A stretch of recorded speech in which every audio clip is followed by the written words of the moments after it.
You've made some recent announcements about partnerships on the platform, trying to keep folks engaged, happy, and creative with everyone sheltering in place. Talk to us about some of these efforts quickly and what trends you're seeing in user activity with all of the quarantines. So TikTok, as you know, is a platform for creativity and bringing joy. And that's something that I think all of us need during this time during quarantine. And so we've had initiatives such as Happy at Home that has had over 1 billion views. And the platform really has been used by people to bring families closer together. You're seeing grandparents and parents with their teenagers doing videos together.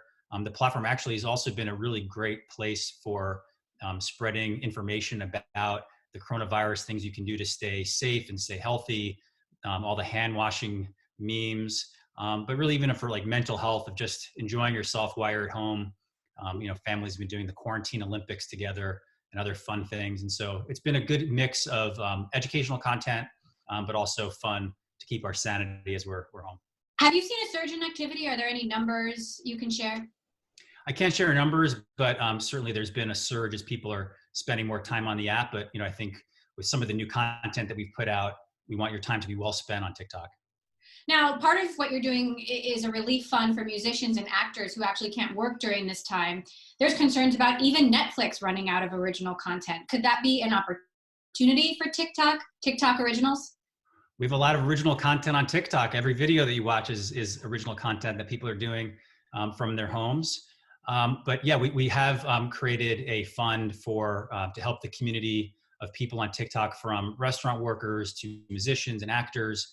And we also have a Healthcare Heroes Fund to help healthcare workers around the world and here in the United States to deploy additional frontline medical workers to some communities and hospitals that don't have the resources they need to help fight the virus. And so it's another initiative. So what does your new job as the head of US policy for TikTok actually entail? You coming from the Internet Association, where you worked with a broad swath of big Silicon Valley companies. What kind of message do you want to share with lawmakers about TikTok's presence in the United States? And what are your real objectives in DC? So TikTok, a lot of times people think of social media and internet platforms as monolithic, and TikTok is very different in the way it's set up. These short form videos are meant to be creative and fun and bring joy to your day, to really make your day, and to educate policymakers about what the app is and how we're different is vital. And the company is putting new policies in place to be more transparent. We announced a new transparency center that I believe will be in LA, and then we'll have another one in Washington, DC, to let policymakers come in, look under the hood, ask any questions they wanted to see, and we'll be very transparent in our policies. And we also changed direct messaging. So if you're under 16 years old, you can no longer do direct messaging on the app, which we think is really positive, as well as our new family pairing to allow parents to pair their app with their teenagers to control screen time and other aspects of the app. What is TikTok's relationship with ByteDance and with the Chinese government, and how do you convince US lawmakers of the integrity of that relationship? So decisions for TikTok in the United States are made in the United States. We have a general manager here in LA who runs the US business. Our trust and safety team is based and led out of the US office. But again, the parent company of TikTok is not the Chinese-based ByteDance company. There's a global holding company that TikTok reports into to ensure that there's separation and we don't fall under Chinese law. So, as I understand it, TikTok is still hiring. How many employees do you have in the United States? How many do you plan to have by the end of the year? And how many employees in DC specifically? So TikTok is growing globally, of course, and we have a major commitment to the market here in the United States, and have close to 700 or more employees throughout the United States, in California and Texas and New York, Washington State, and now in Washington, DC. Hiring is a little bit slower as you're doing it all virtually, but we're looking to build a major presence in Washington as well. But TikTok obviously has a growing US presence. I understand there was a plan to move your US content moderation to the US. Has that happened yet, and how is that going? Oh yeah, so our head of trust and safety is based out of LA, making decisions for content moderation here in the United States.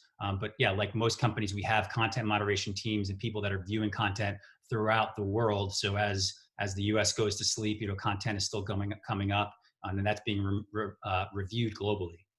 So a lot of TikTok is silly prom videos, maybe grandkids doing videos with grandparents, but a lot of it is things that kids should not see. And there seems to be a rising level of toxicity there.